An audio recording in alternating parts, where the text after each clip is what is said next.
crypto, and you'll see the set screen, and it'll as soon as I go live, it'll come up.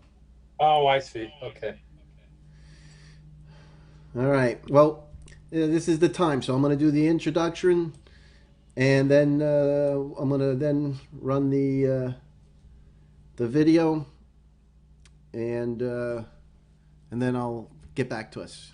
So you guys, not much for you to do at first. All right, let's do this. Doing live. It's been so long since I've done a live stream. All right.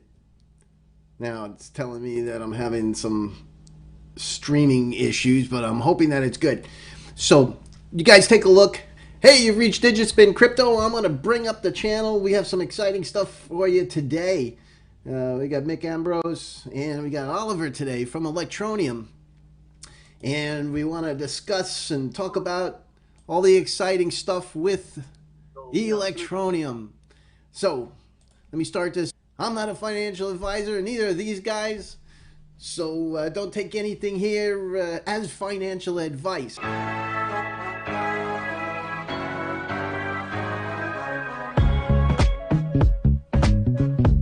I can't tell you. I can't tell you. I'm under NDA. But he's just a goofy guy in a straw hat. I've never heard it, and I don't want to turn my. So join in and have a laugh. It's gonna be a good time, that's a fact. Information and crypto parodies. Sit back and enjoy the show. Just never know which way you'll go. Get ready for, get ready for, get ready for Digitspin Crypto. Little fishing hook to see if I could get Ollie to come in, and he decided to also bite the hook. There you go. I reeled him right in, and so we got Ollie. Now we may also have a few other YouTubers jump in at some point throughout the night. They may just pop in and out if they have some time, but this is all great stuff. I appreciate you guys really taking the time to jump onto the show. It's pretty exciting to have you here. I've watched Mick's show. Obviously, it's all about tech, and he's got an amazing show, and he talks about all sorts of technology along with Electroneum and games. He's been doing a lot of video games and stuff lately, right, Mick? Oh yes, I mean you only have to look at the background to see that absolute monstrosity that I've put in that office. I saw a couple of them where you're doing and you're modding Xboxes and whatever good stuff there, and so you know, Mick's been obviously with the community. I'm sure just about everybody knows who he is, but if you don't or you haven't seen Mick's show, it's all about tech. You can look that up and make sure you subscribe. Now, Ollie doesn't have a channel to subscribe to, but we are glad that we reeled him in. And we got him here. We got him with the fish hook. One side or the other. Yeah, well, towards you, so it looks like you're pulling me. Now, obviously, Ollie is from Electroneum. He's the PR manager. He's the guy with all the good knowledge, info, and excitement. And he kind of parses out what he can to us. Obviously, he won't be able to answer all sorts of questions, but he may be able to answer some. So I'll be looking at the chats, and if there's any questions, I'll bring them in as I can. And hopefully Ollie will be able to answer maybe some of them. No answers. No, I'm just here for the fun, really. He's just here for the fun of it. But I'm gonna be, so you guys be nice. Yeah, So be nice. I was ambushed terribly the other day, so yeah, be nice. yeah, I heard about that. That's not right. And well, you know, if you go into the lodge, you're gonna get beat up. It's like going into Diagon Alley. You're asking for it. You're gonna hang out. Actually, the lodge was really nice to me. It was elsewhere, where I don't want to mention where exactly. Oh, okay. The lodge was reasonably nice. All right, it was a different one. Beat up pretty badly. I think I know what you're talking about now. Okay. So, what do you guys? I know Ollie probably can't speak to this, so I'm gonna probably hit Mick up just this first area. Holy smokes, Mick! What about the price of Electroneum? Yeah. Oh my gosh! Absolute madness, to be honest. I mean, it's just a breath of fresh air, isn't it? I mean, being in this community for the last making videos over 2 years now, and we've not seen since the 2017 end of 2017 bull run, not seen anything quite so exciting. You know, 160% against the US dollar in the last 30 days, pretty much 100% against Bitcoin. Yeah, it's retraced a little tiny bit, but going from like 24 satoshis to 54 in a matter of a few days, it's just a breath of fresh air. I mean, something's kind of sparked, and there's just so much excitement again, and it's awesome. It is awesome. Yeah, it was definitely What's that? the mood. I'm saying definitely the mood amongst the ETN community has changed quite dramatically, which is good. It's always good to see positivity. Positivity influences everything else, as everybody knows. So it's always good to get that positive sentiment out there. If you haven't been onto Lunar Crush, go on to Lunar Crush. It's a good website.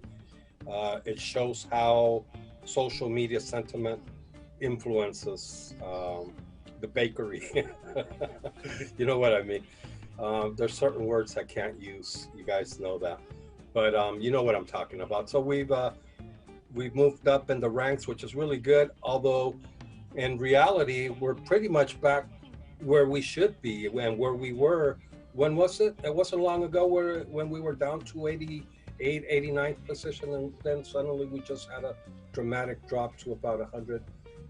I think it was pretty close to the 130th position.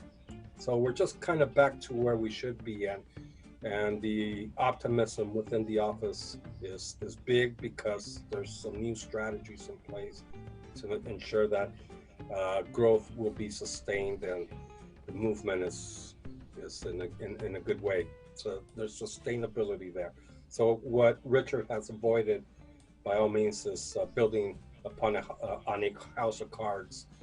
So what he wants is for the movement to be, for everything to be very well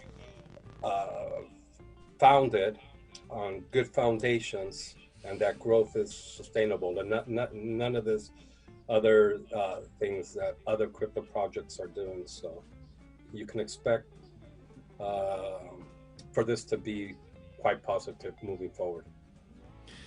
That's excellent. That's expected. You know, I've been doing shows and I've been talking about, you know, yeah, the prices has gone down and we were at our all-time lows and we're already in place. You know, I'd take care of business here if I was you before people catch on. And I think people are starting to catch on. And as they get to know more about Electroneum, they're going to realize, hey, this is a great place to see a benefit in the future. So I think that they're starting to see that. And of course, once you have movement, that brings in more people. They're like, ooh, what's that over there? That's making money. Ooh, what's this? You know, they always want to dump the coins into the shiny new thing, you know. But they're gonna take a look at it, and if they're taking a look at it, they're gonna start watching the videos. Maybe they'll find out more about the project and realize what it's actually doing, and it's a keeper. And that's, you know, where I'm thinking a lot of this excitement started off, and then on top of that, so yeah, it's great. It's typing away, coding away, administering away, whatever their tasks are.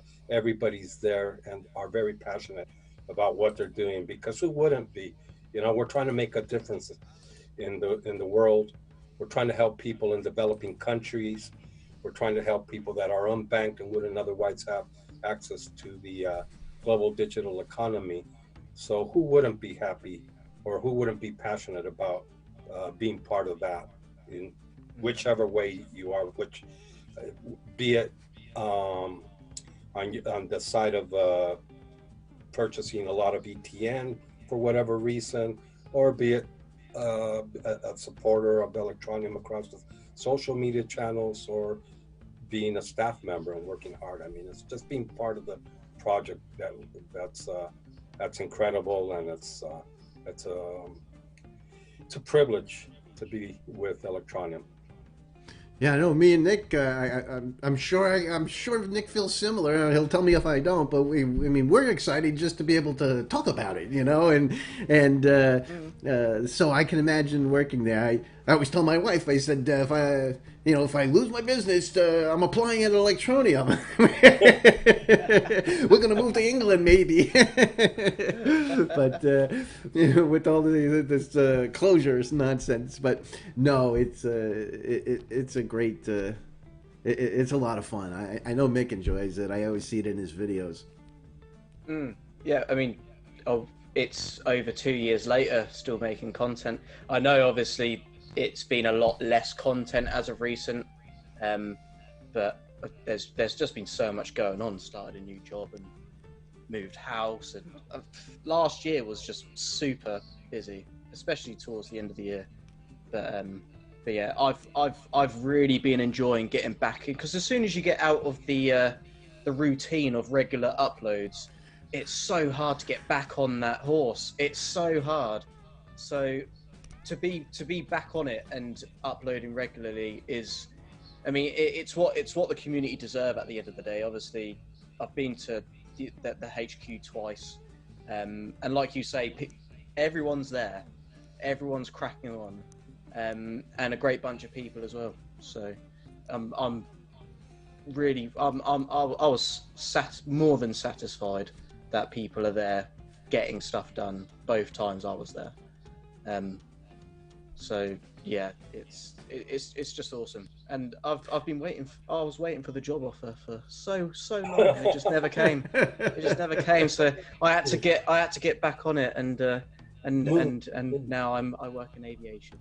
It just goes. That's all right. That works. Hey, you read that letter I saw, Mick? Somebody was asking me. Some folks were drilling on me. What does everybody in that office do? I mean, well, come to the office and see it for yourself. That's all I can say. And fortunately, Mick's been there. You've been there. You know exactly what's going on. And, you can tell the world. You can answer those questions sometimes for us, and you have been. I mean, you've been very supportive. Yep. And to me, what's happening now is really only a result of the community coming together, right? Because there have been some other out there, some people with major negativity, dumping on the project, dumping on their own holdings or whatever, bashing their own ETN, doing these negative things against the Electroneum, and that's been hard to deal with. But I think we've done a very good job to try to maintain that positivity in a good level. So I feel we're in a good place right now. If we keep this momentum up, we keep that positivity up, we keep delivering, that we shall see better things in the coming months. Absolutely. So I had a lot of people out on the chat, and there's a lot of other topics I want to talk to you guys about. But let's put the real text. He's saying that he goes, will the summit be recorded? And the ANON, or what's the right way to say that? Anonymous? ANON Summit. The ANON Summit. Mm-hmm. So he wants to know if that's going to be recorded so that he can watch the keynote later on, because it's 3 a.m. for him when it's on.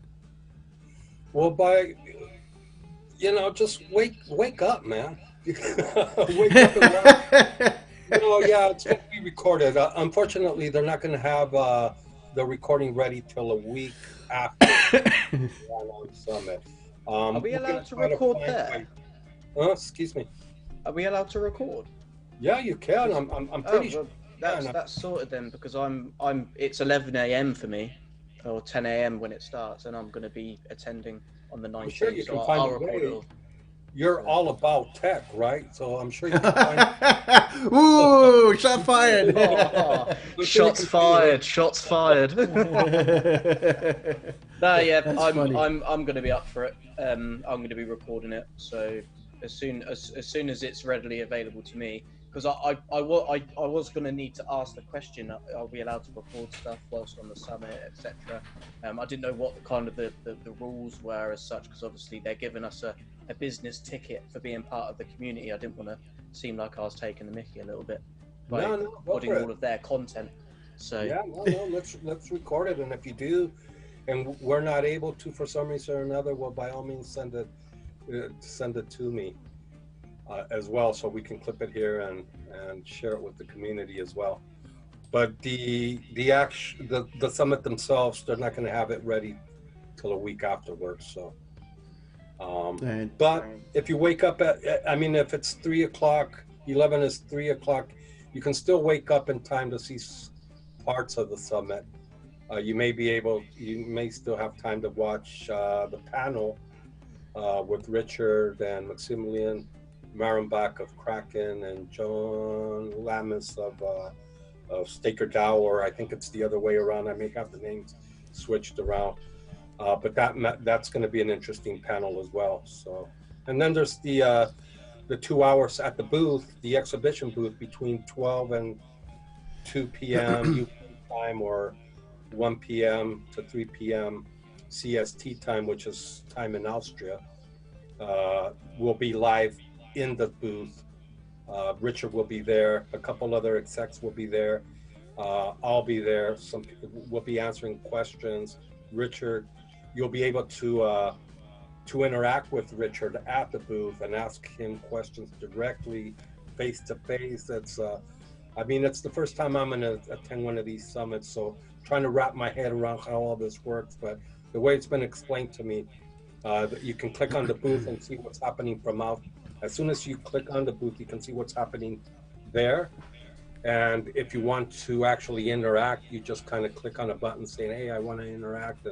And then you're allowed in, and then you can actually see Richard and interact face to face on camera with him. So I think that's an amazing opportunity for anybody that wishes to personally talk to him and ask him a few questions. Of course, there are safeguards in place just in case. We know that there's going to be fudders there. There's going to be some of these people that we all know that are only waiting to bash as soon as you say anything. As soon as you open your mouth, they're ready to say something very negative. We know they're going to be there, and they're going to try to dump on us there. There are safeguards in place to immediately boot them out, just so that everybody knows. You need to watch yourselves and be courteous and respectful, and otherwise you will be booted out of the entire summit, for that matter. Okay. So I'm going to take one more question, and then I'm going to get back to another topic, if that's okay with you guys. Hey, your show. We have Mr. I'm going to see if I can get this right. Mr. Prashith Joe. He says, hey, do we have any plans for India in the future? What's your thoughts on that, guys? We do. We have some exciting things moving forward with India. I can't say when exactly, because that's just the nature of things. If anything, if we've learned anything these past 2 years, is not to give any deadlines. And again, we do apologize for any delays, any overpromises.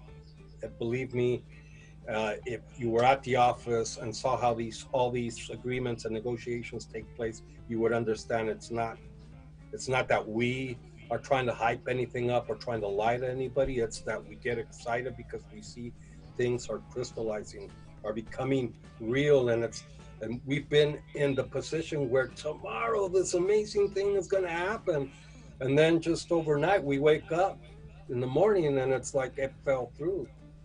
What can you do? That's never happened, has it, Mick? No, We don't know what you're talking about, Ollie. We love it when that no happens. idea, but I mean that's business, isn't it? I mean you can't count your eggs until they hatch, and we've made that mistake of counting the eggs in the basket before they hatch. But we've learned from that, so we're not falling for that ever again. But there are very exciting things moving forward with India. That's really good to know. Such a big region, huge region. Huge region, yes, and we are preparing to be present there very soon. So, is their regulatory standpoint completely changed now as to what it was before? Yeah, so they've lifted the ban, which opens the door to cryptocurrencies, crypto exchanges, everything. So, Good. so it's It was BNS, wasn't it? That ETN was listed, and that was was that one of India's biggest exchanges? which one? Sorry. BNS. That was an Indian exchange. Okay, well, I remember right in the early days. Yeah, before my time, but we are going with one of the most popular crypto exchanges. I can't say which, I can't say when, but that's coming soon, very soon. Awesome stuff. Yeah, that's important. I have great hopes for with Electroneum in India. I think it's something easy that they everybody can use, and hopefully we'll have some off ramps for that area. And of course, there's very talented people in India that will be able to take advantage of any task, and have skill sets that far exceed a lot of other countries, and I think they'll be quite successful being able to do and be able to sell their services on any task and earn some value with Electroneum. Well said, Dino. No doubt. There are other things in China as well. I mean, we're in talks with some key people in China, and we will have presence there as well. Hopefully we can participate in that market and expand ourselves into that region as well. So next topic. Mm-hmm. Well, go ahead. You were saying? No, I'm saying. All right. Now, next topic was the Richard Ells letter. Mick. Okay. Mick, I know you talked about, you did a whole video on it, but wow, that was a lot of good stuff in there. There was, it was, in terms of revealing news, there wasn't like tons of brand new things revealed, but in terms of just the importance of that update, I said it in the title, I thought it was the biggest update he's given. I mean, concluding phase 1, which we've been in for the last 2.5 years, moving into phase 2, which is brand new for us hearing about it. It again, I say a breath of fresh air again, because it was just such a nice way to cap off the last couple years of building the ecosystem. Look, we've done the Facebook, we've gained all these users, we've got all these registered users, we have like 3.8 million email addresses, we've got 1 something million downloads across Android and iOS. We've built instant payment system, we've built any task, and now it's moving into actually marketing this thing, and just the whole going back to the crypto community, I think is going to be really interesting. And like I said in one of my previous videos about it, the crypto community is a very hard to please community. So it is going to be really interesting. Obviously, Electroneum over the last couple years have not always made decisions that have massively benefited the crypto community, for example, the mining, etc. But obviously those decisions were ETNs to make. They're not. They're a private limited company. It's their decisions to make. They're going to take the road that they need to get to where they need to be. And yeah, so you just got to support that, to be honest.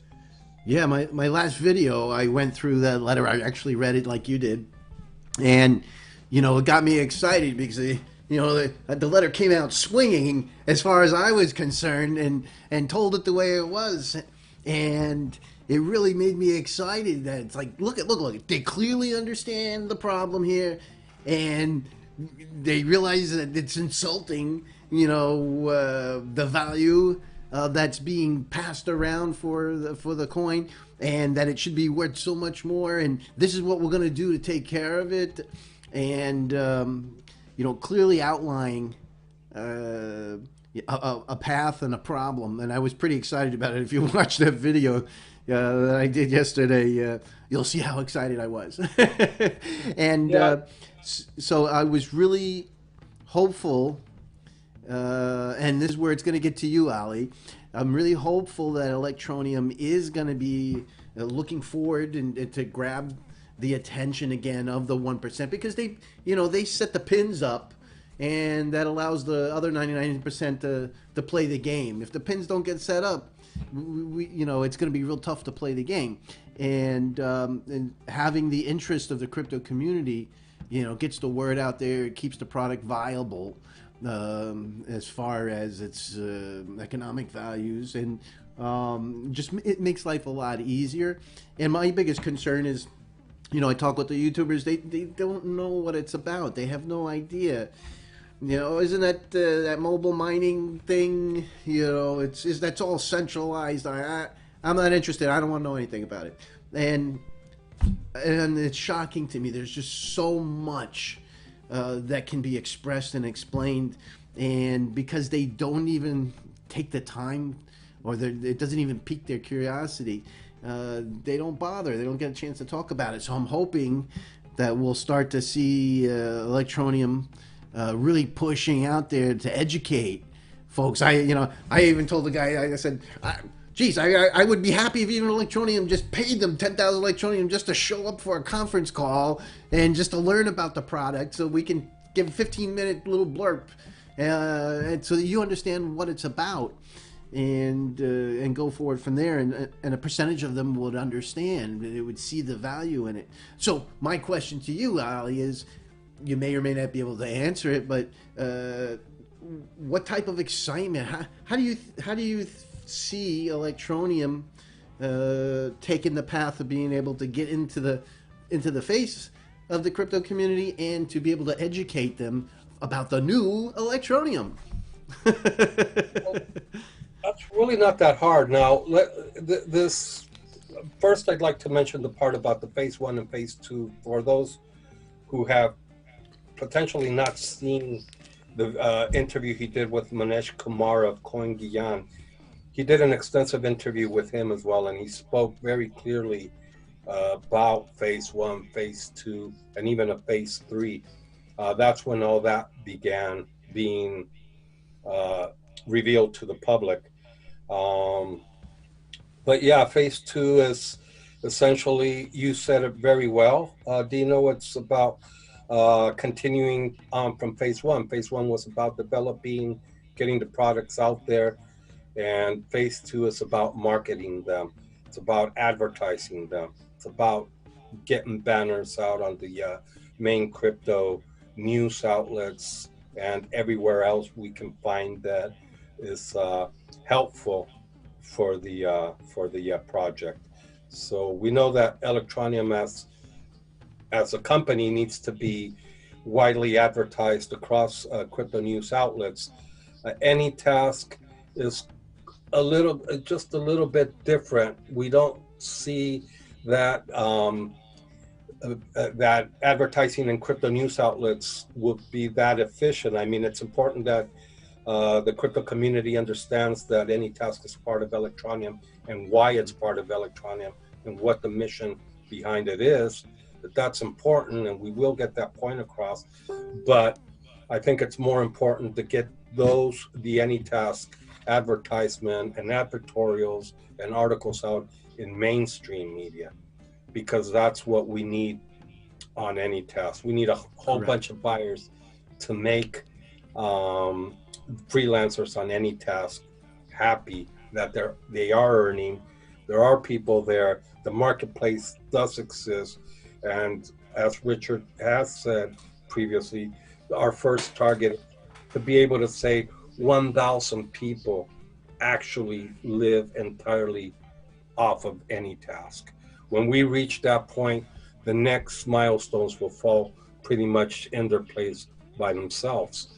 So I think Richard's very wise in that way. He's set himself setting goals for the company that aren't so hard to reach, because sometimes they can be daunting or overwhelming to think, hey, we need 100,000 of these buyers by X time, and it's like you get really stressed, and how are we going to do that? But when you tone that down and say, hey, actually, let's not talk about mass adoption. Let's not talk about helping millions. Let's talk about actually having the first 1,000 people living entirely off of any task. And when we reach that, I think we can be really happy, because the next milestones will fall in place by themselves. And in that regards, for example, we're going out with an advertorial on any task on the Irish Tech Times tomorrow, and on another website called Workplace Insight. Again, very wise decision, very wise strategy on behalf of Richard, because what we've been doing in this phase one is testing, experimenting to see what works, where can we advertise that is really efficient. Because people also need to understand, it's really easy to just grab the ICO funds and just say, let's just freaking advertise everywhere senselessly, and then suddenly wake up and say, hey, we've run out of the ICO fund. We have no more operational resources. So what do we do now? So that's been the very, very intelligent strategy has been to experiment, to test, and we're finding what's working, and that's where we're going to put all the eggs in that basket. Sure, clearly the advertising for any task is completely different and targeted at different people than the actual cryptocurrency. I guess my big concern is, or my big question, it's not a concern, my question is, how do you see them actually for Electroneum itself? How do you see them reaching out to the crypto community? Are you going to be looking at influencers? Are you going to be running little banner ads on CMC, or you don't know yet and you're still working that through? No, there's going to be banners. There's going to be advertorials. We found that publishing press releases across all the news outlets, it really doesn't work, because that's kind of like a scam per se, because what they do is you shoot out a press release and they say, oh, we're gonna for X amount of money we're gonna publish it in 150 different websites, and they do, but they bury them in those websites, and each one of those press releases gets maybe 2 page views. So that's not efficient, and it's not efficient either to see 150 websites publish the same story one day within a 1 or 2 hour time frame, and then nothing happens for the next 3 to 7 days. I'm so sorry.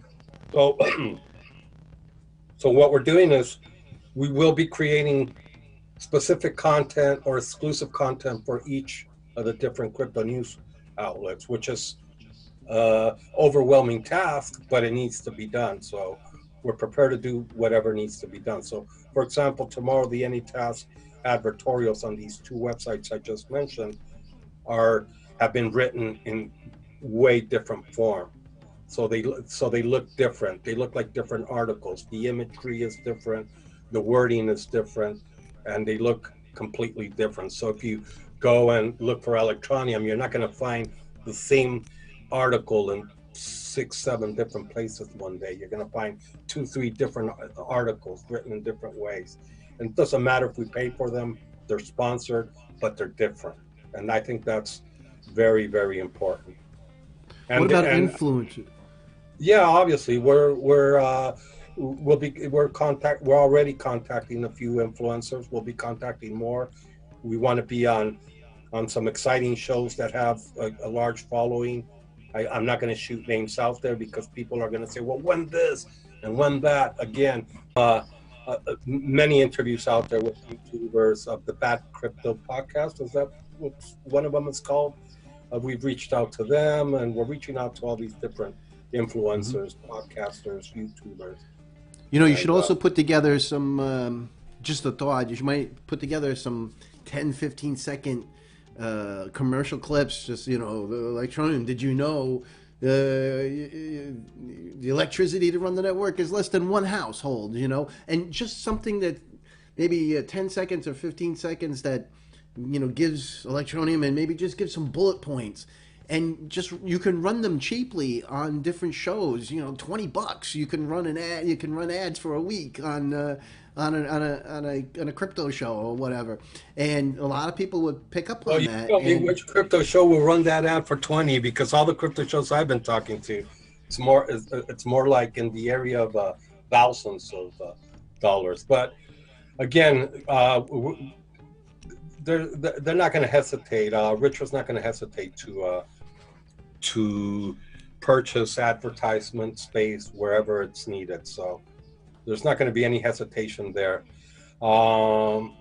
because we know it's very important to get that Electroneum name out there way more than it is now. So we've set the foundations. Again, the foundations are there, and now it's to build on top of that, and we're ready for that now. I think it's actually that's coming out because we've always known that Richard is a successful marketer. Obviously, he has the other business which is very successful as well. And I remember he's spoken about in the past how when they experiment with advertorials and promotional stuff, how you put together a load of templates. You like you say, you don't just spend the entire ICE advertising. You want to do little clippets of different things. You collect analytical data, and then you go for the next one, and then you just kind of keep mixing it until you get something that's just right. You know, kind of like the porridge with the Three Bears. And also you find the one that's just right, and then. And also, we aim to start in June. We aim to, or actually not June, but when we go back to work in office, we're going to set up an area for weekly shows. 1, 2. This guy's done some amazing things for Jaguar Land Rover, for Porsche. Who else? I think he was working. I forget who else, but he's worked in Germany and Italy. He's been all over the place. Doing design, upper level design for these major companies. And then we have Chris Norris. He comes from Citigroup, from Barclays, Merrill Lynch. I mean, this guy's top notch. These guys are people that were hugely successful before coming to Electroneum. And as you said, Richard, he's been in the tech business, marketing business for 28 years. He was immensely successful before he launched Electroneum. So, yep. And a lot of people don't know that. We have Ellen McPherson. Yeah, she's from Seattle. She's a data analyst. You spoke to her, Dino. She's amazing. She's a very, very bright person. She just sits there and analyzes all the data for us, and she's handing over some very, very important information that we can act on and help improve the way we do things in Electroneum. So, and I can continue mentioning person by person. I mean, there's just so many talented people there. It's incredible, and a lot of people don't know that. I think it's important. Somebody else. it's important to note as well that there aren't many blockchain and cryptocurrency based businesses that you get to know more than one or two people. You know who the founder is, and that's about it. And with so many of them as well, you can't even put a face to the person. It's always, oh, this is a picture. It's always some like anime. That's their profile picture. They're an anime profile picture, and it's just so many. And you can literally put a face to a name for so many of the ETN. Missing in that photo, and still you see the photo and you say, really, all those people work there. For example, back in November we met, and I'm not going to say the name of the project, because if there's one thing we respect, it's been anything. They're just going from one show, discouraging to see, what, you're a top 20, you're only 3 people, you're not really developing anything, you're just traveling around the world, got billions. I think it's still a very immature spell. This is the environment for it to work, where people don't want to carry cash because it can carry bad bacteria. Something that's easy to use, and something that can be a global norm. We're hearing this term, the new normal, with these unprecedented times, and Electroneum wants to be the global norm in regards to Electroneum can be spent in getting top ups, daily essentials, and really gaining that money velocity. If you go and burn half the amount of coins, all of a sudden you're going to start having especially if it ends up going right up in terms of market capitalization as well. We've got that 2 decimal places for a very, very good reason, I think. And the reason for that is so that we have a higher supply than say other cryptocurrencies, because we're not cutting it down into 8 bits for each ETN. So I think from that aspect, it sounds like a high supply, 21 billion, but in reality, taking two digits into account, and the sheer amount of people that are hoping to be using it, not just holding it for the end of time, I agree with you. It's a massively bad idea to burn it. Massively bad idea. Yeah, I'm with you on there. I got Crypto Casino out there, and I'm just going to throw out his question, and you can answer as you see. He goes, are there any plans for Electroneum to just make their own exchange, as we already have the users, and it would be a good revenue source for Electroneum? No, I've never heard of such a plan, to be honest. It's not in line with our vision. It's not part of our mission. It would go, I think, slightly against it. I'm not saying that it's something we would never do. It's something we haven't mentioned we would do. That's not in the timeline. It hasn't been even slightly discussed. So no, at this point. Yeah, I can't either. You guys make, the coin, it's a whole different business being an exchange, and that's not your specialty, and his thoughts were it would make money for them. Electroneum has their own path to be able to generate revenue going into the future, and that's going to be through transactions. Once things start getting going, and people are, hey, you want to pay for that with credit card or Electroneum? Oh, Electroneum, bloop. And then you guys will be able to, instead of charging 3% to the vendor, maybe it's 0.5%, and that's how Electroneum's going to make their value and make their money going forward. And which is phase 3. If you're talking about blockchain, we can make a difference to many people around the world. We are a business. There's no doubt about that. And in line with that idea that we are a business, we need to monetize sooner or later, and that's going to happen in phase 3. Mm-hmm. I want to take a moment to stop. Our friends at, and I know you may not be able to get involved in this conversation Ollie, but our friends at Ildi,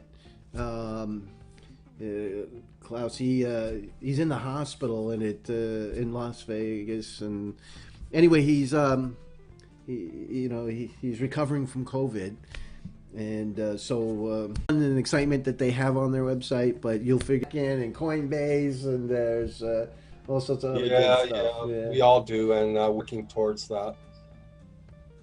Yeah, I've been showing everybody that to needs people. to rest assured that obviously, as a crypto, where do we need to be? I mean, the Mobil reward system. Now, this used to be the mining system, and then it changed to rewards like a few months ago, and then it's cut off. Now, there's a lot of people that are excited about that because it's less emissions. Now, there are coins for those that are new to Electroneum. There are coins that get mined through the NGOs, and the miners get paid through emissions for their services. And those NGOs then can take the ETN and do some good with it, whether they provide or transfer those coins to folks in their community, or they cash them in for dollar amounts or whatever fiat that they use, and buy goods or services, or be able to help somebody with that. The other way coins were released is that there were pre-mined coins, and they were handed out through the Mobil miner, and which got renamed or retooled to a reward system. And that's all coming to an end, and I know that's exciting a lot of people because we're not going to be continuously flooding the market with these additional coins, because normally you would just have the mining emission, but then in place, we're going to end the reliance of users on ETN rewards and lead us into the next, even more exciting phase of Electroneum. Yeah, he's ending rewards. That's exactly what he just said. How could I read into that? That's what he said. We're going to end the reliance of user. Yeah, well, look. Yeah, that means users are no longer going to use rewards because they're not there. He wrote it in plain English. Well, I mean, at least in American English. I'm sure it could be interpreted in that way, and that it would seem that that could be one of the reasons why we're moving up in the ranks. I know I've before coming to Electroneum, I was doing a show with Blocks Live TV on market analysis, and I remember airdrops being a big topic, and these giveaways, and it was referred to as very damning to any project to give away so much, because it inflates. It's kind of devaluating the coin. It's like printing money that has no backing per se. I don't like our own version of hyperinflation. Moving forward, maybe it could just be a case of having a different way of rewarding the ETN community, because you don't have to emit that sheer amount for it to be useful to the community. So it could be a win-win. The community still benefit, yet the coin itself, the health of the coin itself in terms of its trading and its pricing and its inflation is more healthy as well. So I'm excited to find out what way they're moving forward with it, to be honest. I mean, like you say, it's been mobile miner all those many moons ago, back when I remember when it first launched, the app first launched, and we were there starting our mobile miner, and it was like, oh, this is next level. Earning crypto on your phone, and how it's just evolved. Create expectations so that people will attend the ANON summit, where Richard will clearly detail the restructuring of the ETN rewards. So yeah, we're looking forward to that.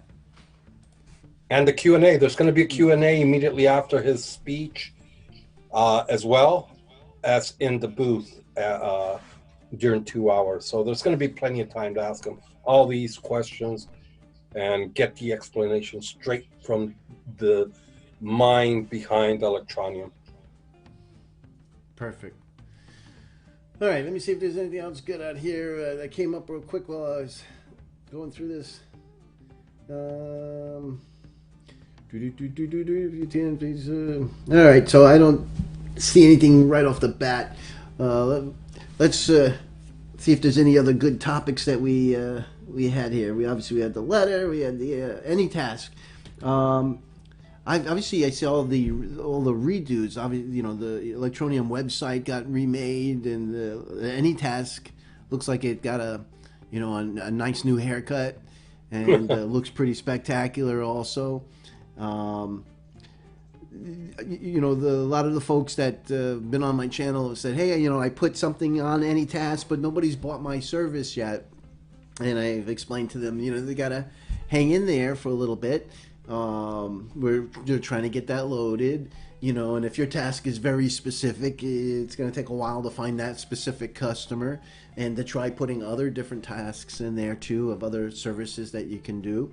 And I said, hey, Electroneum's going to be advertising the AnyTask going into the future.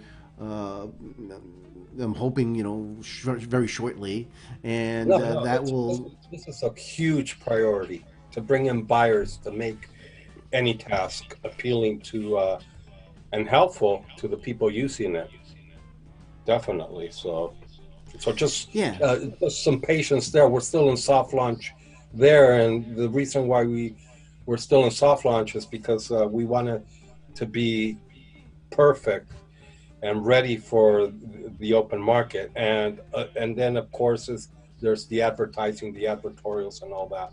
But yes, patience, our biggest priority. Again, well, one of our biggest priorities is to bring as many buyers onto AnyTask as possible. Okay. Huge priority. Cambodia and Chile. I had a question on that. How are those going? Well, I've never eaten Cambodia with chili. Is that something? It's crackers of chili. Like Cambodia and chili. That sounded quite bizarre. All is fine there. I mean, what a more specific question. I don't know what's happening in Chile, to be honest, other than it's a nice South American country, but other than that, what's happening in Chile? We had a lot of top-ups one time that was pretty exciting, and when they first rolled out to them, and they just wanted to know if that's still going good. Are you still getting usage in Chile? Yeah, I think you're referring to Brazil, because that's where mobile top-ups have been very successful, and they continue. Okay. Let me rephrase that. How's Brazil and Cambodia going? Does that sound more appetizing? Yeah, that's something I can eat. No, yeah, Brazil's going very well. Of course, we had a campaign that we were about to launch in Brazil, and because of the virus, that was put on hold, as well as another campaign we had just launched in Southeast Asia, 5 countries there. We had to put a hold on that as well. So 2 major campaigns that we already had contracts. We already had the people in place. We had to postpone those campaigns, unfortunately. But Brazil's doing very well because it's organic growth. I mean, we're seeing people in Brazil topping up their phones with ETN, and we're not really advertising. We're not with a major MNO, so it's purely organic, which means there's great appetite for using ETN there. And a lot of people may not know, but there's a small place in Argentina called Bariloche, which is also dubbed the Swiss Alps of Latin America, because it's so beautiful. It's a really nice place, and there's a big ETN community there. Well, it's a very small town. I think it's 30,000 people. And when I say big ETN community, when maybe 20-30 merchants in a small community accept ETN, then you'd say, well, that's a big community, isn't it? And it's only going to grow. So there's a major guy down there called Juan Canapa, who's been advocating in favor of Bitcoin for a long time, and they drive around, and you might have heard of it, the Bitcoin Mobil. I wrote about it about a year and a half ago. These people drive around all Argentina advocating in favor of Bitcoin, but Juan Pablo Canapa is a very huge ETN enthusiast, so he takes advantage of these trips and also speaks about or speaks of Electroneum to the people he meets, and he's heavily promoting ETN there. And he's just gone to the local city council to see if they want to implement ETN for electricity, for payments of bills, and what else? What's this thing that housing taxes and regular taxes and all this, and they're strongly considering using ETN. Again, when is that decision going to come through? Well, now it's in the hands of a very local government, so and we know there's a lot of red tape involved, and but hopefully we come, well, hopefully Juan Pablo comes successful out of that one, because we have not been involved at all in that negotiation. This is something he's doing on his own. So there's some people out there that that really inspire me, really encourage me, because they're doing things on their own, promoting ETN heavily on their own, and it's happening in different parts of the world. Well, we had one guy, Phoenix Rising. He says, you know, a good idea might be for Electroneum to partner with health clinics in different countries and regions. He says he's an RN, and Electroneum could give poor people. Yeah, yeah, definitely. I mean, we get a lot of ideas from the community every day, and I want to encourage people to continue sending those over. I do share those ideas with the team. Some ideas are in line with our vision. Some ideas are in line with what the projects we have in line coming. So fantastic. Some are not, unfortunately. They're great ideas. It's not that they're not good. It's simply that they're not part of what we have going on at the moment. So we would like to be all over the place, but we cannot. Sure. I guess prioritization is a key skill to have in regards to what to do first, what to do next. Sounds stressful. Yeah, I mean, big decisions. Yeah, it's a lot of big decisions, because we do get very, very good ideas. Sometimes we even get very good leads. It's like, hey, I got inroads with this person from this company. They want to do this. Yes, but it's not in line with what we're doing. And we would have to divert so many resources just to get that going. And then what do we do with what we're already doing? So it's about focus, isn't it? I think if you want to get anywhere, you need to focus on what you're doing at the present and just persevere on that. It's that you need to keep your momentum, don't you, where you need it. And I imagine a workforce that is constantly changing projects every 2 seconds without finishing them. That's not a healthy thing for a team to be doing. Team morale can be affected heavily by doing those sorts of things. And the workforce, they do it because they want to succeed, don't they? They want to see it. Yeah. I can give you a very simple analogy. I mean, today I was working on 3 different articles at the same time, and that's just very difficult to do because you're jumping around from one article to the other, and then it comes a point where you say, "Well, I'm not getting anything done here. So why don't I just focus on one, get that one out of the way, and then I'll go on to the other one?" And so that it's just focusing and prioritizing, like you said, and just being, you know, consistent in what you're doing. I have XXYY out there. He's saying, "Hey, does Electroneum have any plans for Mexico?"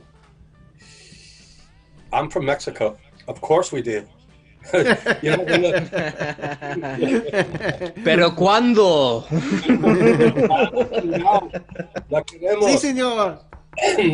Yeah, no, I mean, I'm burning Nigel Pooley's ears. He's the head of business development with ideas from Mexico because, of course, I was a journalist there for so many years. I have so many very good contacts and very good places where we can make things happen. Again, it doesn't matter how big my contacts are there and how big the project could be. It's right now, it's not the right time to put to set out and do my project, but we have that in mind. We've already spoken to some of my contacts there just to see what the appetite would be for that, and they're very interested in what we're doing. We've sent them some materials, and we will be going to Mexico soon to eat some tacos and get things rolling there because it's a huge market. One of the first things I told people at Electroneum as soon as I walked in the door back in July for my first day of work was, if you want to go to Latin America, you need to go through Mexico. Mexico's the gateway to Latin America. If you don't go through Mexico, you may have a very difficult time succeeding everywhere else in Latin America. It's just a thing. It's just a thing. It's so amazingly true. You're not going to believe when I tell you that a lot of singers, a lot of actors and actresses come from other countries in Latin America to Mexico to succeed, and then go back to their countries to be the famous artists that they are.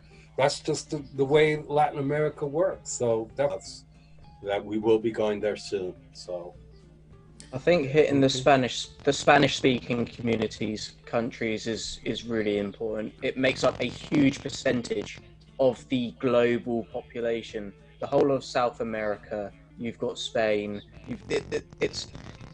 It's such a widely spoken language throughout the entire world. You can't just go with just because English is a language that most countries will teach, especially for professional careers, etc.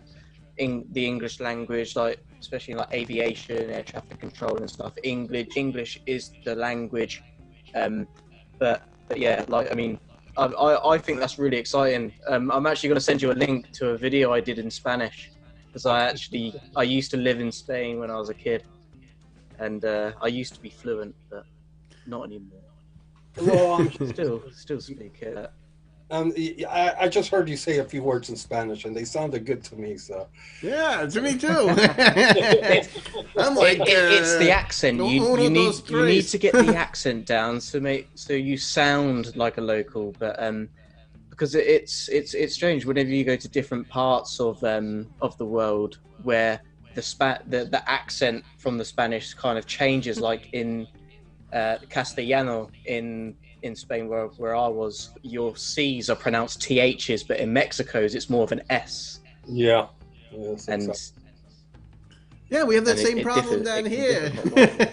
You go state to state, and it's like, y'all come on back here, and then you go up north, and it's, yo, you're visiting, you're in my way, get out of my way, dude. And then we're over here like, what on earth are these guys speaking? I don't even understand it.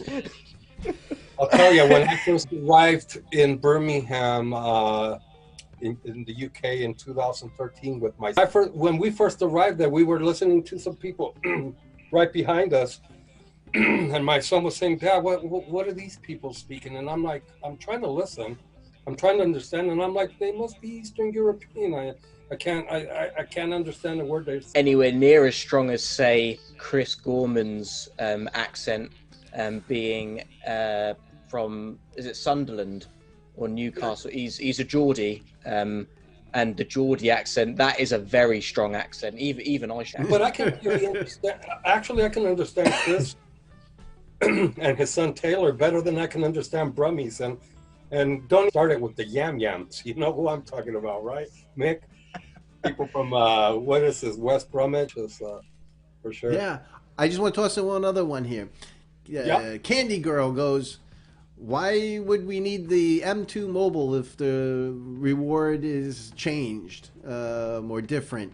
But is that still something that's going to be happening in M2? Good question. Again, this is a question for Richard during the ANON summit. because there are people. I mean, I think the benefit of the mobile mining, or even the app in it, just because it's low cost and it's got the good specs and everything. So I don't know though where we stand with the M2, because again, I'm not too sure if you read the letter correctly. Yeah, maybe I. That was a question I was asked, but. So The what do I know? There's we'll have not to even wait. anything in the letter for BMs. I think what sparked some of the conversation was in a couple of the interviews. I know Oscar Tech asked him about it, didn't he? Yeah, that's where I got Oscar from a while ago, didn't I? It was Oscar. It was in Coin Guy. It was in a write-up, and then it said we're going to end the reliability of it. We're going to end the reliance on it. So I dumb me, you know. Okay. No, I didn't mean it that way. I just wanted to kind of steer away from that. Good, very good. We're going to look forward to it at the for the show. I know I'm all to watch and see all the different content that's going to be available, and hopefully everybody is also. Is there any last-minute questions, Mick, that you want to talk about, or topics? Not off the top of my head. It's getting closer to 1 a.m. here, so. It's kind of the end to the reliance of users. I've got a good question. I know you might not be able to talk about it yet, as it may be something again for the ANON summit. But after I was browsing on the summit website and was looking at the schedule, and then there's a section with the booth. And then you've got a bunch of logos on that page. I think you're gonna guess which one I'm kind of gonna pick up on here. But there's a little red lightning bolt called ETN Donate. There you go. Something that we've not heard of before.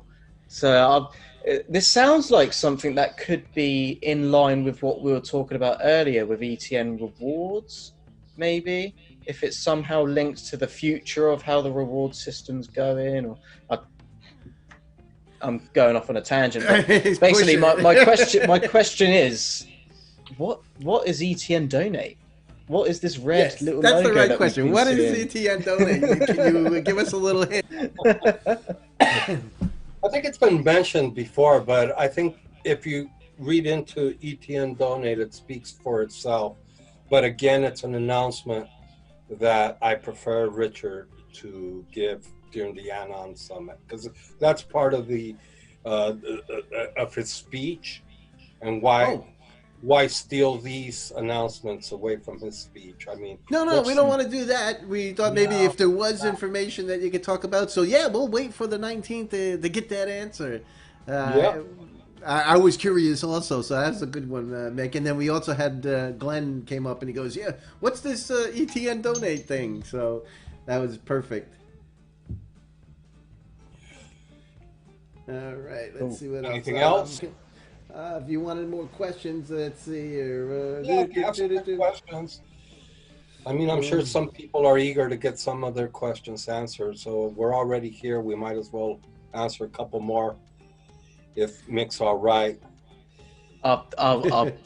I've made myself look like a right tit, and I. With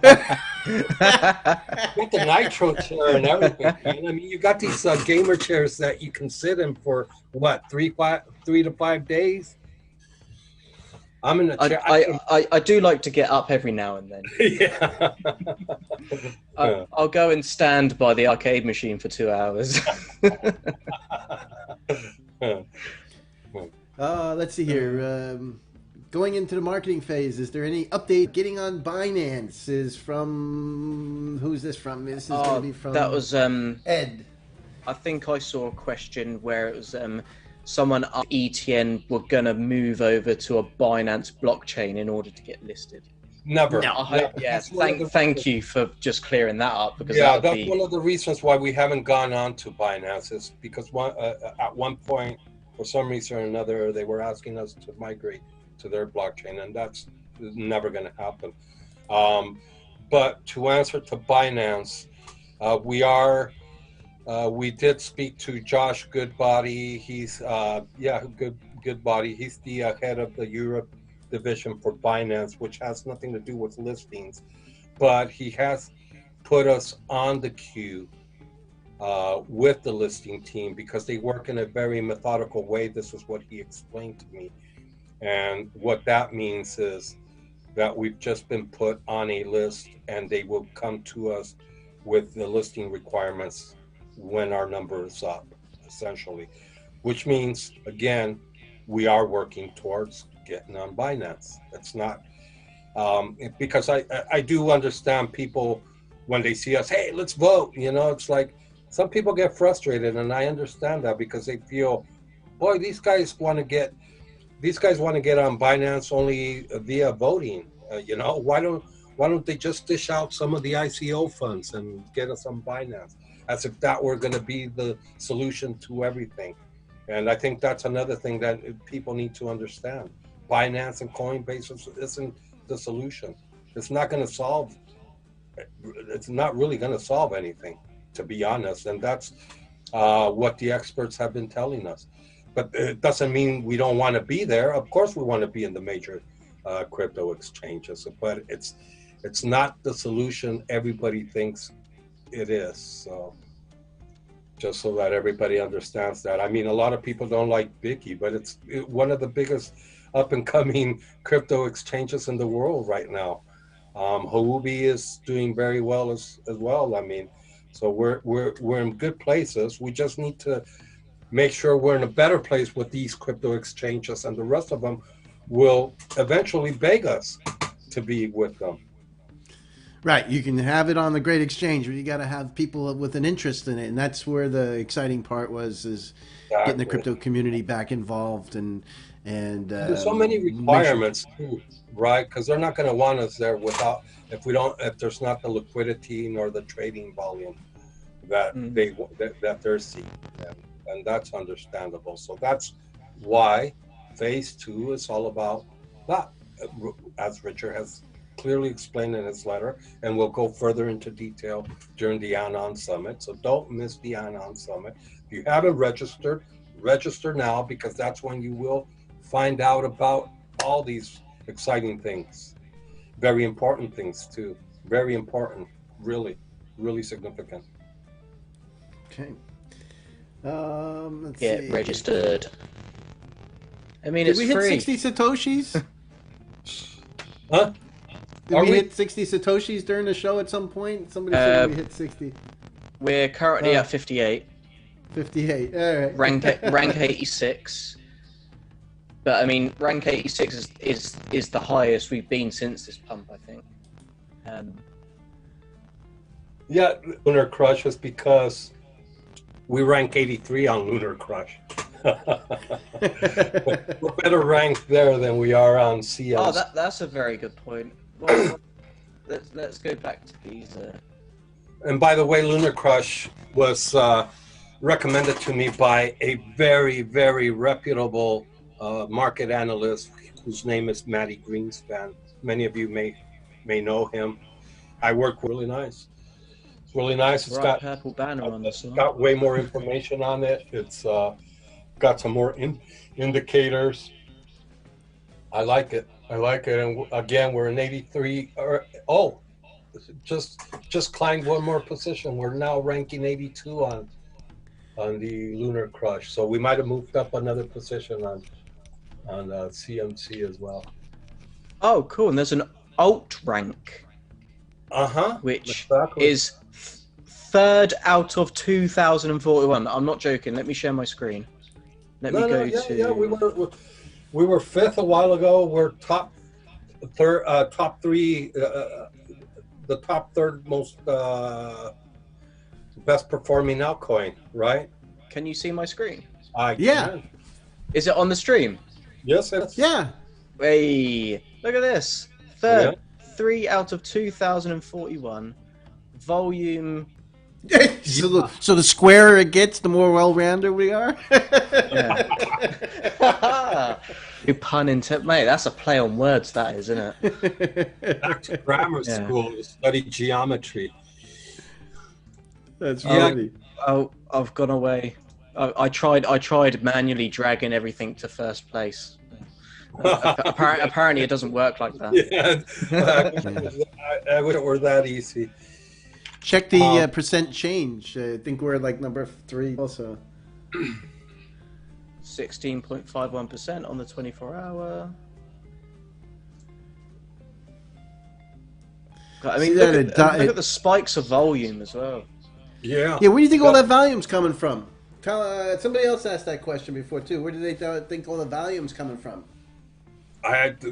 Good question for market experts, not for me.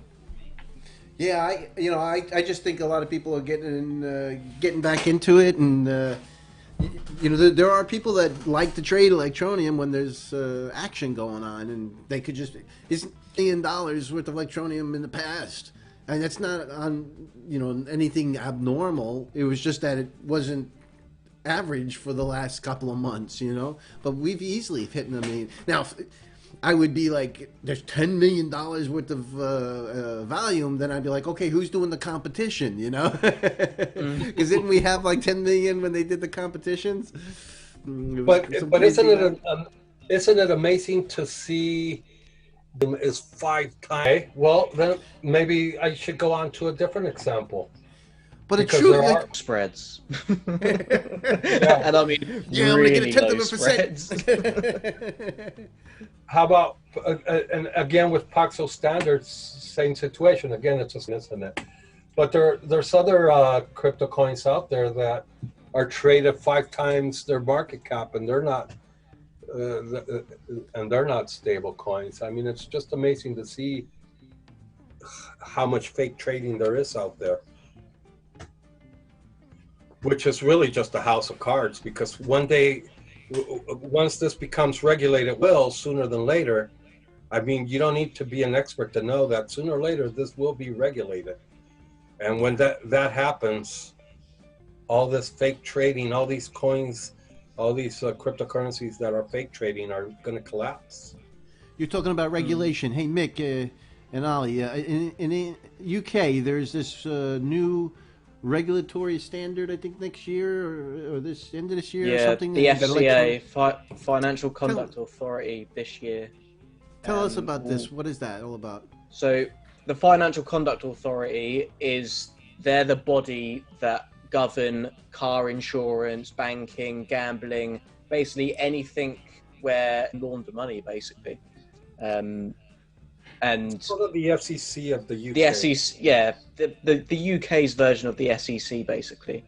And yeah, this year, I think it was either at the start of this year or it's later on this year that every blockchain-based, cryptocurrency-based entity that's registered in the UK has to be registered with the Financial Conduct Authority. Especially if you look at gambling websites, years ago, back when online gambling wasn't as much of a thing, it was a lot easier to get signed up. It was a lot easier to go through basically no checks and just gamble to your heart's content. Nowadays, you need to give like 2 proofs of address, ID, just to get onto the platform. And then gambling companies like to keep your money, so they'll do that when you try to withdraw it as well. But yeah, it's very heavily regulated. They're vulnerable. If you've not been in the space and you don't understand how the space works, it's daunting, and you can be victimized very easily, I think, in crypto, very easily. People have to watch out, because when those regulations come in, definitely, and they are.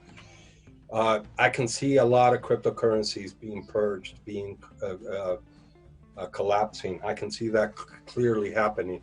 But again, happy news for Electroneum is that we've been working towards that regulation since early 2018. Sorry, guys. So we're ahead of that, and we're prepared for when the FCA hands out these regulations. So we're all ready for that. So we're in a good place in regards to that. And again, we go back to why we are where we are is because we're doing things the right way, the legal way. We're not putting the project at risk so that people are happy. It's not about that. So I know people get frustrated out there because they don't see us doing things other cryptocurrencies are doing, but the people have to understand that we're doing it to protect the project. And when we protect the project, we're protecting the ETN enthusiasts, our crypto community. So I think that goes hand in hand with what you were saying earlier about when you went to Malta and there was a particular cryptocurrency where it was literally 3 people for the whole business. You're not going to have those 3 people be experts in every piece of regulatory framework. They're going to be blockchain based people. They're going to be blockchain. They're going to be marketing. They're going to be potential financial based. But in terms of law, and not just law in one specific region, you need to get it right for global, on a global basis, and it's absolutely massive. And that's why when you say there's 3 people to a whole company and it's in the top 15 rankings in CoinMarketCap, you just think, how? And it's because of the way they've marketed it. And yeah, it's a sophisticated blockchain, but what use is that in comparison to Electroneum that is ready to be a fully regulated, trustworthy entity that has the services there, and that's been showing them off. It confuses me how backwards the crypto market can be. yeah, well, it's still very much the wild, wild west, isn't it? But it will be regulated. Again, I know I'm being very repetitive in that sense, but I think it's important for everybody to understand that. And then they will clearly see why we move the way we move and why we're so careful and we do things the right way, which is not exactly the exciting way everybody else would like to see it, but they will sooner or later come to the realization that everything Richard has done has been extremely strategic, extremely intelligent. They'll soon find out. They'll soon see it. And I think they're already, because the one thing you said towards the beginning of the show, or I think it was before that the momentum you're seeing now looks way different than any other momentum you've seen before. And this is not the first time I've heard this comment. I've heard this comment from various different people. So I think it's finally sinking into a lot of people that we are moving up, but we're moving up in a sustainable way. Yeah, no, I agree with that. All right, let me just check here to see if there was anything last minute questions. So I got one here from Mr. Prashnath Joe. Is there any government that is ready to use Electroneum in their countries as we are KYC AML crypto? And obviously, what you were talking before about the with doing all of this, getting ahead of the ball, coins like Bitcoin, Ether, they have enough muscle behind them where they can kind of push their way through. People can still use them, and there's that type of thing. But any coins that kind of replicate those services or that are further down the chewing list, if they're not participating with banks and governments, and they're not doing it the way that they needed to, they ain't going to go anywhere. There's not going to be any place for them, and they're not going to have the muscle like Bitcoin, ETH, or XRP to be able to just kind of push their way into the door. You know, more of the little wimpy guy. Can I come in, please? You know, and no, go away. You know, and the Bitcoin comes and it goes boom, boom, boom. Let us in. But you know, Electroneum's going to be able to go. Excuse us, we have a VIP pass, and get right in. You know, so that's how it's going to be, because you guys are all set up already. So get back to this here. Is there any other governments ready to use Electroneum in their countries, or has that even been a thought, or nothing? What to answer on that? Well, I know we've various governments have been approached, and the one thing everybody knows, I mean, I'm not going to say anything nobody knows at this point. Most governments are a little bit wary about working with cryptocurrencies, and most of them are thinking of more in the lines of launching their own central bank digital currency. They prefer to do that rather than hand out monetary control to external parties. I mean, that's something no government wants to get rid of. That said, when we were speaking with these people that I know in Mexico, one of them is pretty up high there in the government. He was thinking that they could use ETN to deliver funds to social welfare to millions of people that are receiving this with the new government in Mexico, because they're right now delivering it in cash, which is very dangerous. So they felt that ETN would be a good solution for them. So obviously there is interest in many governments to use different cryptos, and I think we're in a good place in that regards because we are regulatory compliant. So that makes us pretty awesome. Healthy cryptocurrency. Kind of reminds me I of the think a old lot of stage cryptos coaches. are going to be kicking themselves Yeah, for kind of Price- turning their noses up at regulation because they want to be fully decentralized. A lot of these cryptos aren't even going to be able to be used once regulatory framework comes in, especially in the States, the UK, France. All these countries are going to be the first ones to get strict rules on what kind of cryptocurrencies you can use, I think. And I think going the way that ETN went, I mean, myself and Dino have been obviously covering ETN all through that time period when ETN were going through the whole regulatory KYC AML phase of the project, and we both think it was a fantastic idea. So we spoke about it quite a lot. No, absolutely. And you know, I always tell everybody, you know, if you're not interacting with the banks and the governments and doing it the way they own the game right now, they are the system, and if you want to be able to interact with them, you're gonna kind of have to do it their way. And without this, you know, you'll have these coins in the, you know, third, fourth, fifth page on down, and basically they're going to just be trading their coins with their friends like marbles, you know, and back and forth, you know, and never actually getting them used in the environments that they're intended for. And so the Electroneum definitely will have the advantage there. It's I mean, look bizarre. how many people bashed Ripple. Ripple were bashed in like the very early days, 2014, 2015. They still are. Because of going, They still are. They're still getting cash. because of wanting to target the banks, the central banks.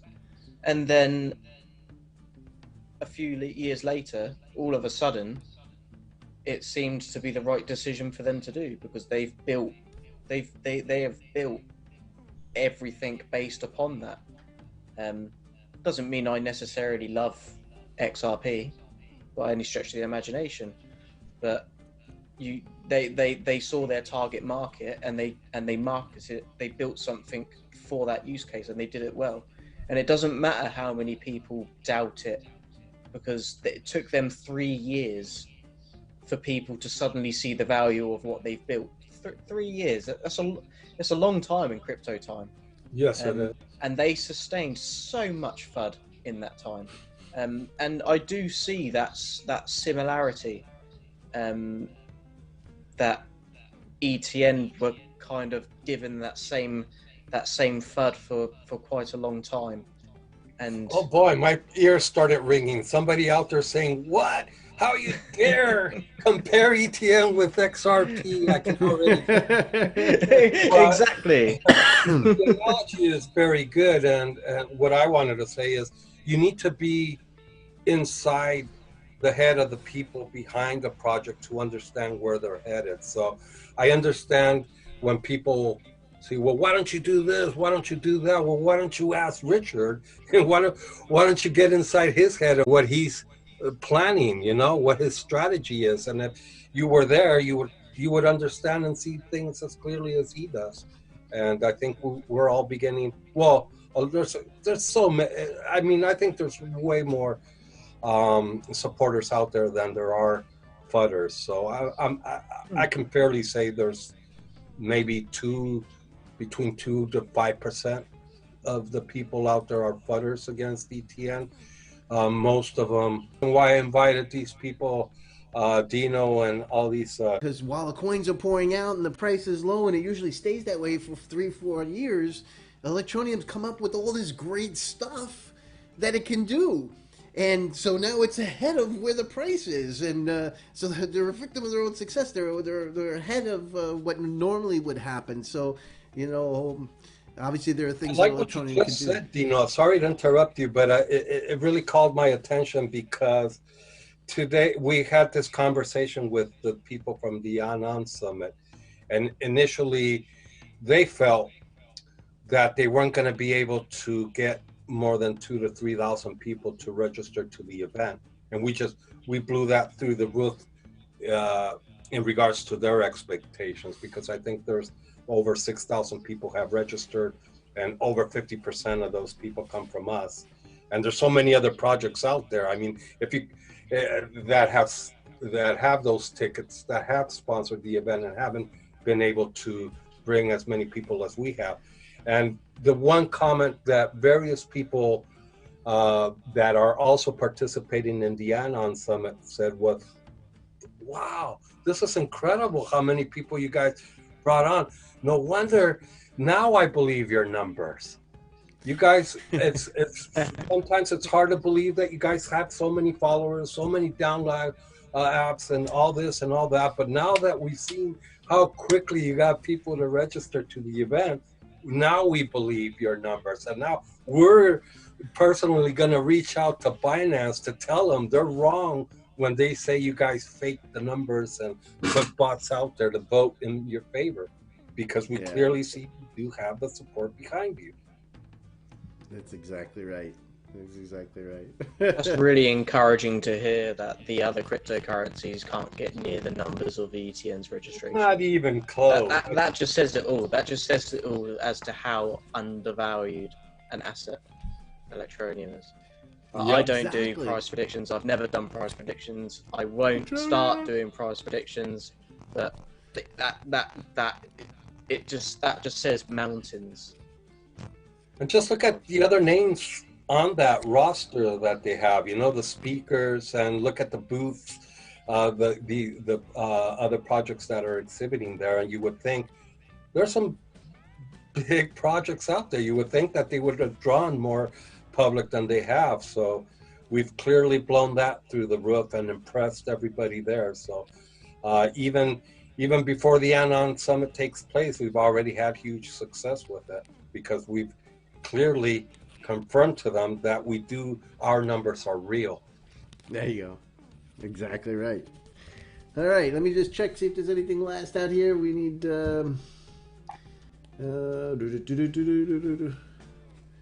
They were talking about if you were deciding to get back into gaming, and everybody was talking about how it's more of the unbanked and helping those folks out. Let's see, what else we got here?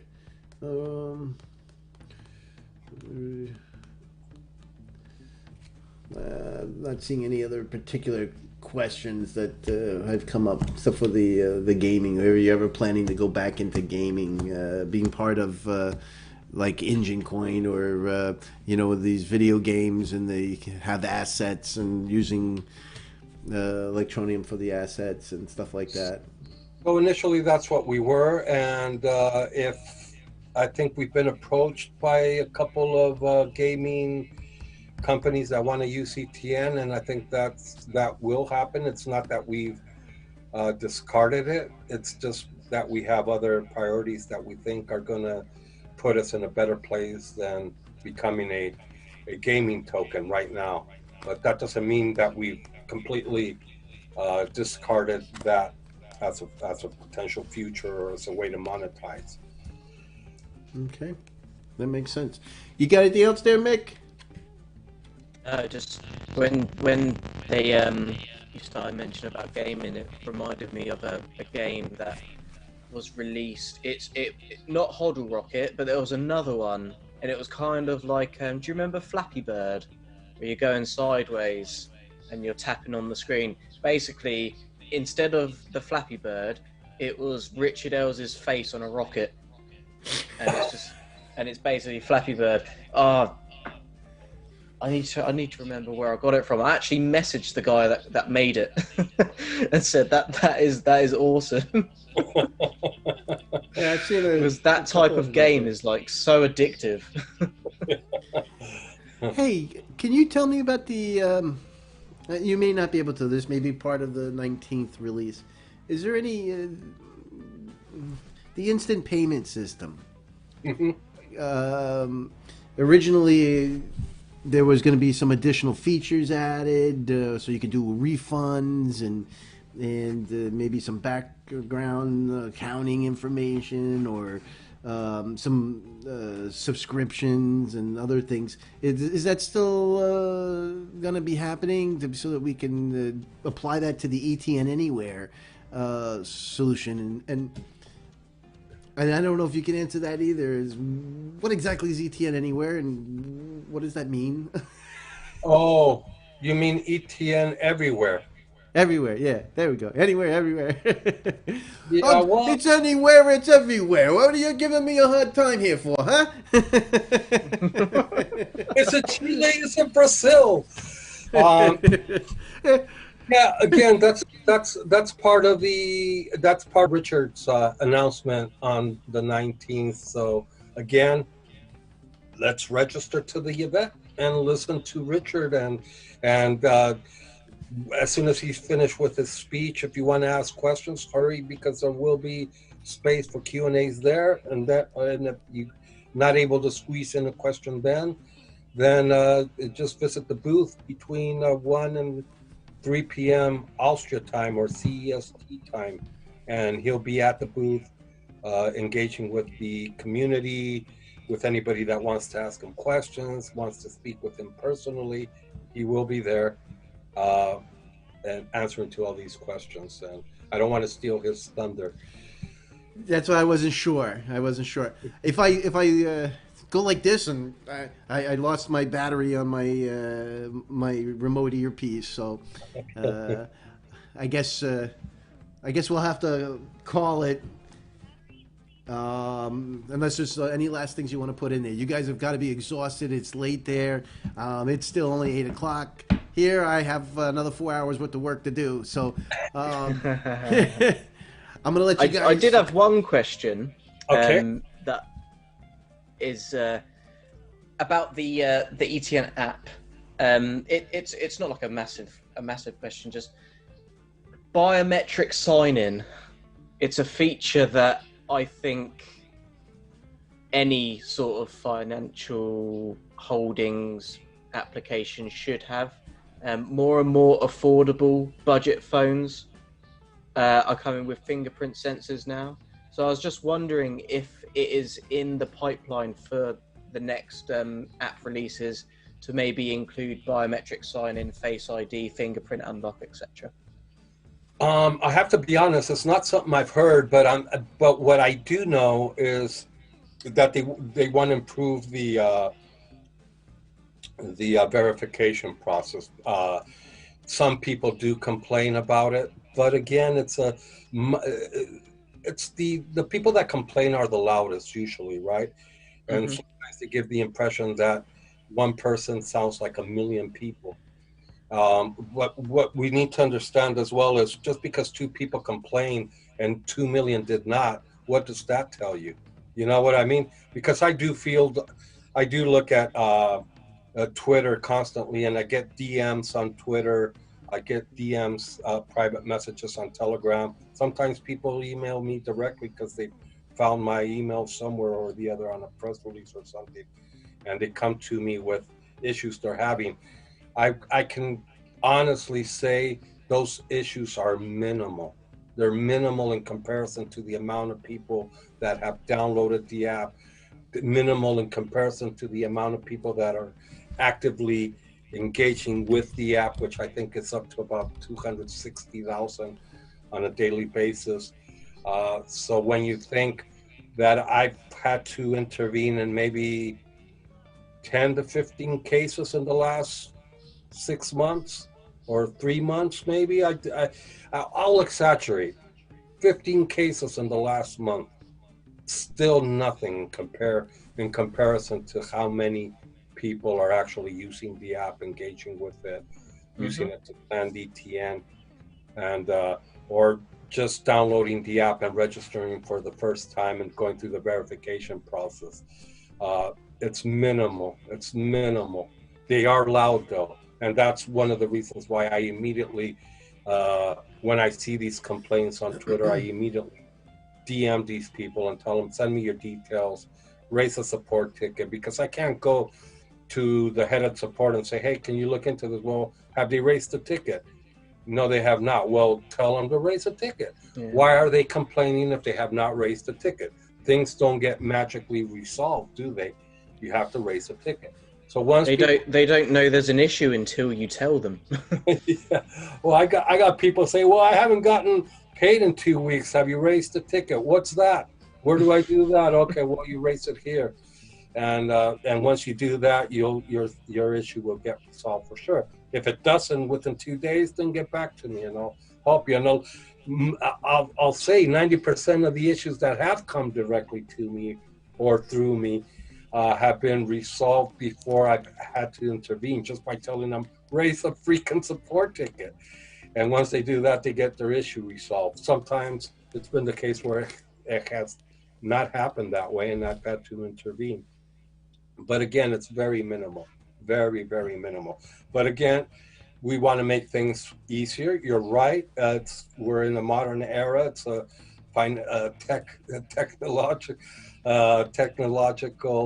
technology company, so we should be avant-garde, right? So I'm sure that's in the works. Awesome. Okay. Thank you. All right, guys. I'm gonna let you get to sleep. I appreciate both of you giving up your time to come on the show. It was real generous of both of you, and looking forward to seeing you guys out in Twitterland. I just want to thank my mom, my dog, and my children. No, I'm just kidding. No, thank you. Oh, thank you. Wait, have I got an Oscar here I can just grab? No, thank you, Mick. I've got a Corona bowl. You got coronavirus. Got the corona. I got it cheaper, so I'm absolutely happy. It's my favorite. I got it cheaper. That and San Miguel. Well, I do really want to thank specifically is the entire ETN community, the Electroneum community. It's impressive. It's amazing. It's so supportive.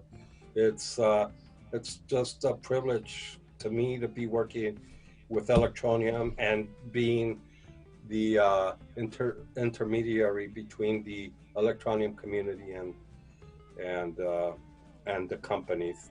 It's been an awesome journey for me, so I want to thank the community for that. Perfect. I'm almost out of juice here, guys. You guys get some sleep, all right? Some stuff. Cheers. Thank you very much. Take care. Stay safe. Bye, everybody. All right. That's been going on in my ear for like the last 10 minutes. I'm just waiting for it to drop dead. Hey, Mick, you're awesome. I appreciate you coming on the show. I hope we get to do this again sometime, and that's a little earlier for you. And we'll connect. Appreciate you. Thanks. No worries. Stay safe, mate. All right.